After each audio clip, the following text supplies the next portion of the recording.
कोपरगाव येथील नगर मनमाड महामार्गालगत येवला नाका येथील महाराष्ट्र शासनाने शासकीय औद्योगिक प्रशिक्षण संस्थेची 3,82,00,000 रुपये खर्चून बांधलेली इमारत ही 5 वर्षांपासून उद्घाटनाच्या प्रतीक्षेत आहे। दरम्यान सामाजिक कार्यकर्ते संजय काळे यांनी 12 जानेवारी रोजी या इमारतीच्या प्रवेशद्वाराजवळ सत्यनारायण महापूजा घालून ही इमारत राष्ट्रार्पण करणार असा इशारा दिला आहे। कोपरगाव नगर मनमाड महामार्गालगत येवला नाका येथे महाराष्ट्र शासनाने शासकीय औद्योगिक प्रशिक्षण संस्थेची 3,82,00,000 रुपये खर्चून बांधण्यात आलेली नूतन इमारत गेल्या 5 वर्षांपासून उद्घाटनाच्या प्रतीक्षेमध्ये आहे। ही पूर्णत्वास आलेली इमारत विद्यार्थ्यांसाठी खुली करण्यात यावी यासाठी सामाजिक कार्यकर्ते संजय काळे यांनी गुरुवारी 12 जानेवारी रोजी दुपारी 4 वाजता या नूतन इमारतीच्या प्रवेशद्वारामध्ये सत्यनारायण महापूजा घालून राष्ट्रार्पण करणार आहेत।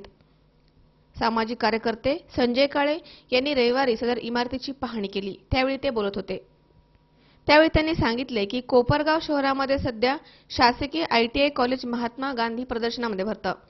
जरी सदरची जमीन शासनाच्या मालकीची आहे तरी शासन सदर जागेचे भाडे संजीवनी एज्युकेशन सोसायटीला देते। 10 ऑक्टोबर 2011 रोजी सार्वजनिक बांधकाम विभागाने प्रकाश कॉन्स्टेबल प्रायव्हेट लिमिटेड नाशिक यांना अद्ययावत इमारत बांधण्यासाठी 3,82,00,000 ठेका दिला होता। सदर काम हे 24 महिन्यांमध्ये पूर्ण करण्याची अट होती। सदर इमारत 2 वर्षांमध्ये पूर्ण झाली। आज अखेर ही इमारत वापरत नसल्यामुळे भग्न होत चालली आहे। अभियंत्याने दिलेल्या माहितीप्रमाणे रस्ता आणि संरक्षण भिंत नसल्यामुळे इमारतीचा ताबा प्राचार्याने घेतला नाही असे सार्वजनिक बांधकाम विभागाच्या अधिकाऱ्यांना सांगण्यात आले। परंतु प्रत्यक्षात पाहणी केली असता वस्तुस्थितीप्रमाणे शेजारच्या विकासकांनी इमारतीपर्यंत डांबरी रस्ता केलाय। सदर इमारतीचे हस्तांतरण म्हणजे राजकीय आणि शासकीय भेसळीचा उत्तम नमुना आहे। हा विकासाच्या इच्छाशक्तीचा अभाव असल्याचा आरोप त्यांनी यावेळी केलाय। एकीकडे संजीवनीला भाडं द्यायचं आणि नवीन इमारतीचे होणारे वाटोळे 2011 ते 2017 म्हणजे 7 वर्ष इमारत वापरत नसल्यामुळे जुन्या इमारतीला भाडे भरून आणि नवीन इमारतीसाठी कोट्यवधीचा खर्च करून शासनाचे दुहेरी नुकसानच होत आहे। त्यामुळे विद्येचे माहेरघर असलेल्या कोपरगाव येथील सदर इमारतींचा मी गुरुवारी 12 जानेवारी रोजी प्रवेशद्वारामध्ये सत्यनारायण महापूजा घालून राष्ट्रार्पण करणार आहे। हे विकासाचे अंजन शहराच्या आणि पुढाऱ्यांच्या डोळ्यामध्ये घालून हलगर्जीपणाचा निषेधही करणार आहे असं त्यांनी यावेळी सांगितले। आपण आज आलो आहोत कोपरगाव येथील ITI कॉलेजची प्रशिक्षणासाठी जी इमारत बांधून ठेवलेली आहे, ही इमारत गेल्या 8 वर्षापासून पूर्णावस्थेत असून कोणत्या कारणांमुळे ही रखडली गेलेली आहे।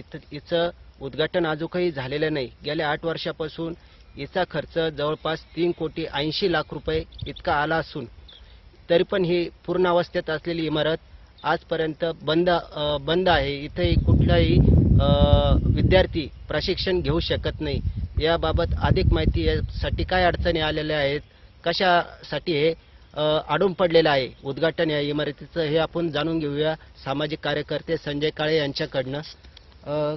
काय कशामुळे काम अपूर्ण पडलेलं आहे ITI कॉलेज? महाराष्ट्र शासनाने कोपरगाव शहरामध्ये अद्ययावत असं ITI कॉलेज काढण्याचा मानदंड बांधला आणि त्या अनुषंगाने 3,88,00,000 रुपयाचं ही इमारतीचं प्रपोजल दिलं आलं। 2 वर्षांमध्ये ह्या इमारतीचं काम पूर्ण झालं, परंतु ITI कॉलेजच्या प्राचार्यांनी या कॉलेजकडे येण्यासाठी कुठल्याही प्रकारचा रस्ता नाही आणि ह्या कॉलेजला कंपाऊंड नाही, या 2 कारणासाठी ही या इमारतीमध्ये शिफ्ट होण्याचं नाकारलं।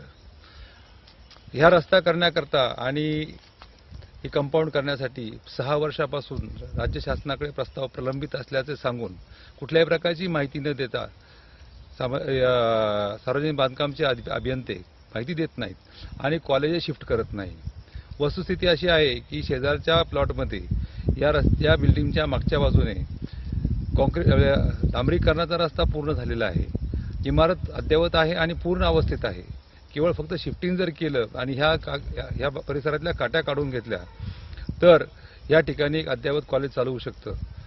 या कॉलेजला कंपाऊंडला खर्च फार ज्या इमारतीच्या खर्चाच्या मानाने नगण्य येणार आहे। केवळ ज्या ठिकाणी जुनं कॉलेज चालू आहे ते संजीवनी एज्युकेशन ट्रस्टला भाडं देतं आणि त्या भाड्याच्या अनुषंगाने भाडं प्राप्त होतं म्हणून स्थानिक आमदार किंवा स्थानिक नेते हे कॉलेजमध्ये शिफ्ट होऊ देत नाही का, हा मोठा प्रश्न पडलेला आहे. मी येत्या गुरुवारी म्हणजे 12 तारखेला या कॉलेजचं अधिकृत उद्घाटन करणार आहे की शासनाकडे लक्षवेध करणार आहे की ही इमारत एवढे कोट्यवधी रुपये खर्च केवळ विद्यार्थ्यांना चांगली प्रशस्त जागा मिळावी आणि प्रशस्त शिक्षण मिळावं, अद्ययावत मशिनरी या ठिकाणी उपलब्ध करता येईल या अनुषंगाने हा खर्च केलेला आहे. किंवा राजकीय दडपणाखाली ही इमारत पूर्ण होऊ दिली जात नाही असा माझा सरळ आरोप आहे. आता सगळे बाजूला ठेवावेत आणि विद्यार्थ्यांना चांगलं शिक्षण मिळावं. कोपरगाव तालुका शिक्षणासाठी प्रसिद्ध आहे आणि प्रसिद्ध अशा ह्या वास्तूमध्ये, प्रशस्त अशा वास्तूमध्ये विद्यार्थ्यांना चांगलं शिक्षण मिळावं यासाठी मी गुरुवारी सत्यनारायणाची पूजा घालून हे कॉलेज राष्ट्रार्पण करणार आहे. बघूया आपण आता तरी राजकीय नेत्यांचे डोळे उघडता का आणि ही इतका खर्च करून बांधलेली इमारत, जवळपास 4 कोटी खर्च करून बांधलेली इमारत लवकर विद्यार्थ्यांच्या उपयोगात पडते का? हे योगेश डोखे, सी 24 तास, कोपरगाव.